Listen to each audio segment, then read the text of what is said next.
Hello, everyone, and welcome in. This is Aaron St. Denis at FFMadScientist, joined tonight by SC Romero at the PPR Show, and welcome to the Fantasy Football Universe.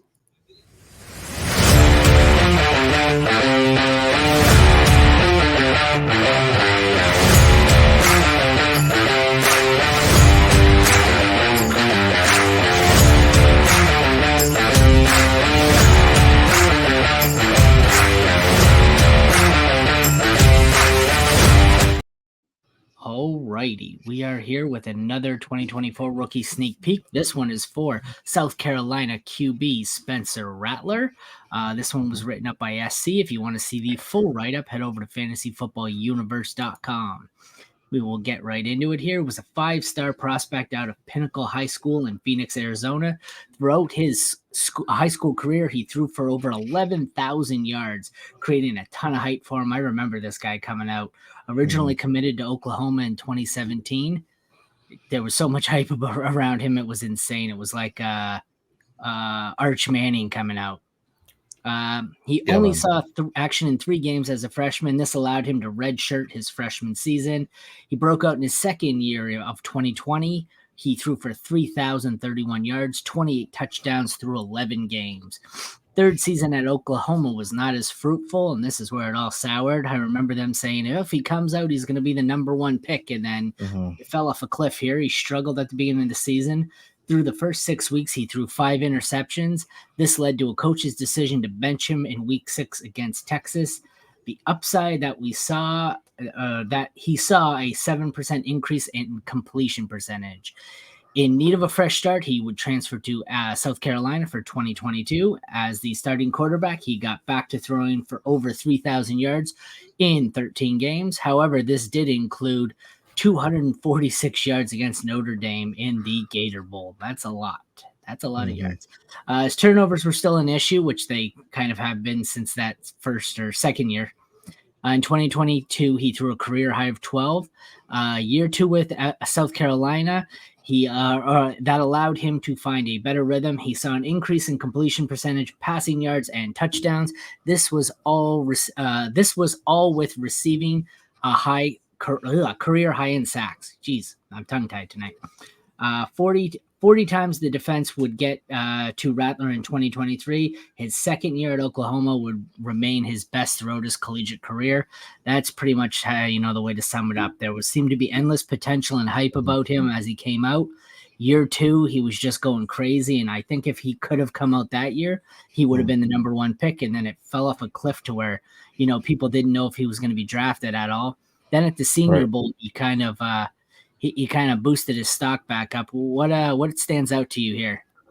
I think it's the question marks. You hit it on the money. Year 2 was his trophy year, if you will. So now it's question marks. Did we already see that peak? He did increase the stock at the Senior Bowl, like you said, but past 2 seasons at South Carolina, it's looked rough for him when it comes to getting that pressure on. He kind of ends up making those bad decisions. We'll get into that in the weaknesses and stuff, but you want that IQ to be. He's a smart quarterback, but you want that awareness and that comfortability, and I think we did see that a little bit in the Senior Bowl. But he's going to get showed in the offseason as well when it comes to the draft and combine and stuff like that. Yeah. And I think he could be a steal of the draft. I think if you're getting him in the late second, maybe third round, I think that could possibly be a steal because he's someone that can take the spot if he needs to. He'll probably be talking NFL draft or mock or rookie draft? Rookie drafts. Yeah, okay, yeah. And a second, third. Yeah, NFL, I think he's a day 3 pick. That's just depth-wise. I don't think he's necessary. He didn't elevate to that top tier, those couple tiers you have in the first couple rounds there. But I think he can be someone that I'd still draft him in the rookie round because I think there's potential. Yeah, we'll get to the limited measurables we do have for him. 6'1", 217, so size isn't really an issue. He's not the tallest, but it's not Bryce Young level. 23, so he's an older prospect, redshirt senior. Obviously in college, 5 years, played for 4. Really only 1 excellent season. I guess the last 2 seasons at South Carolina weren't bad.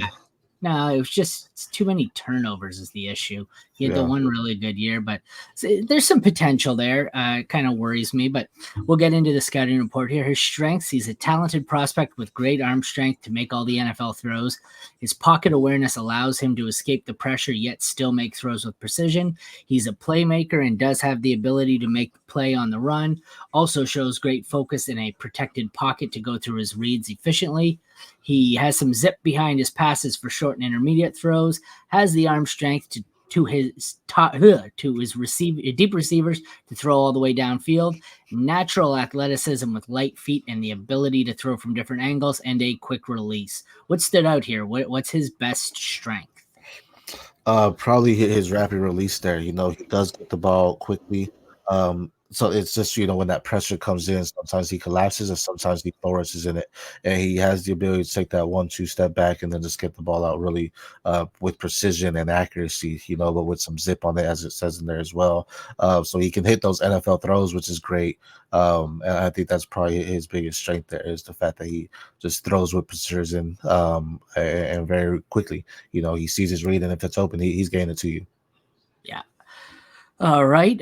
His weaknesses were a little more evident. Struggles when the pocket collapses, and he can get the ball out, but at times it's really relying on his arm strength, which is why it leads to a lot of interceptions and incompletions. Even with his experience, his decision making is very questionable. As we go back to our previous point of the incompletions and the turnovers, relies on his footwork when he should rely on his arm. Has trouble reading defenses at times, and his best year was 4 years ago. He never got back to the 4-1 TD interception. So in the end, his weaknesses are all about little things, whether it be mechanics or decision making, that just like the upside is there. The touchdowns, the passing yards, it's all there. But the problem is the little mechanical or mental processing or whatever the hell you want to attribute it to. That's where the incompletions and the interceptions creep in, and that's the problem. It's not that the offensive capability isn't there. It's that he has that Sam Howell with him where, he might throw for 303 touchdowns, but it'll also be with 5 interceptions. So. Right. Yeah, I agree. I think he's an athletic quarterback. He can, like I said, make those throws and get out of the pocket there. But at the same time, sometimes he needs to take a breather, kind of read the field effectively. I think he gets rushed a lot, and when he does, that's his biggest issue. If he were on the Bears, for example, or even Washington, if he was on Washington, he would just be getting eaten up. I mean, we saw that happen with Sam Howell. Great comparison. He's used to getting sacked like Sam Howell. Right, exactly. So that, hopefully if he goes somewhere that I think he's a backup at first, but if he gets a shot, he could be dangerous under the right coaching. I think he needs to go somewhere where he gets like hours of time in the pocket. He needs to play a team with an offensive line where he can just sit back there and just throw and throw and throw and not have to be out under pressure. He goes to a team where he has to start, which isn't going to happen, but he goes to a team where he's forced into starting and they have a poor offensive line and he's forced to improv under pressure. He is not Patrick Mahomes, and he's going to be out of the NFL with Matt Corral signing the XFL this week. He's going to be with him pretty soon. That's the scenario. And I like Matt Corral, but all right, this one's tough for me here. We got our pre-draft. You have him in round 3 to the Jets. I don't know where I have him. I'm looking at mock draft database. They have him as early as pick 11 or 13 overall, which I think it looks like it's one guy who has him 13 to the Raiders. I think that's absolutely insane. I could see the Raiders. I don't mind the Raiders as a landing spot. If it's 4 rounds later, I think whatever it is, I think it's got to be day 3. But for me, I'm looking here and it's whoever has the strongest offensive line. Like, I don't mind in New Orleans on day 3. I don't mind Tampa on day 3. I don't really want the Raiders on day 3. Their offensive line isn't good enough to help him.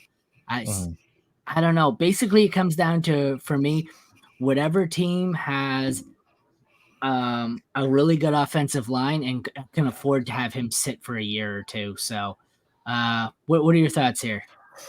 Yeah, you actually said the Raiders. I mean, I have him as the Jets, and reason being just to get that knowledge, from Aaron Rodgers, right? I mean, he's going to be partnered with him. They saw Zach Wilson, isn't it? They brought in, tried to have Mike White for a little bit. That, was good when it happened, but then, not anymore. So now you have Spencer Rattler, who you don't expect him to start right away, get some theirs. But again, like I said, I feel if he goes to a place where there's a possibility that he can start, I think he can, shake some eyes. And he has some good receivers there, talent all around. You have Brees Hall, you have Garrett Wilson. They may draft the quarterback wide receiver earlier than round 3, and then you have Spencer Rattler come in. I mean, it could be a little dangerous offense there. What's your read on the line there? I haven't checked in on a lot of it. I don't really remember. I don't feel like they had a great or a terrible offensive line. I feel like they were just in the middle, but what do you think there? Yeah, I mean, there's still gonna be some improvements there. That's what I'm saying. Like with Aaron Rodgers healthy, he gets that year of looking at it, and that way he understands how to better process the field a little bit more too. And that's assuming he sits out the full year, and then but if he comes in towards the end because maybe they're out of playoff contention or something, he's gonna be able to develop like that. But it's middle of the pack there, like you mentioned. It's nothing. It's not the worst line, but they can definitely use some help there as well. You see him sneaking into day 2 here. You have him in round 3. I assume it's the end of round Yeah, 3. yeah. Like I This said, was towards. he's tough to pick. He gained a lot of steam at the Senior Bowl. I think at the Combine and Pro Days, he could gain even more steam, or he could crater. Like, even Yeah. if you look at his value chart on there, it's up and it's like a roller coaster. So I could see the people who have him going 11 are insane. I don't think he has any chance of going inside of the first 100 picks. I think he No. maybe he goes creeps into the end of round 3, but I think he's a round 4 or 5 pick for me. But I don't know. This one, like I said, his stock seems to be all over the place. Nobody knows what to make of him. He would have been the 101 in the NFL draft 3 years ago, Right. and now he could be undrafted for all I know. It's crazy. Round 3 is definitely best case scenario. I don't Yeah, think he skips into the second round. I think you're looking at just maybe Bo Nix and Penix, maybe Pratt. You could maybe throw in Pratt there, but I like yeah, Pratt better, I think. I think definitely round 3 towards the back end is when we see Spencer Rattler go. All right, I like it. That concludes the 2024 rookie sneak peek of South Carolina quarterback Spencer Rattler. This one was done by SC. If you want the full write-up, head over to fantasyfootballuniverse.com and check back tomorrow on the YouTube channel for the next player in our series. For Aaron and SC, thank you for tuning in to the Fantasy Football Universe, and take care and have a great night.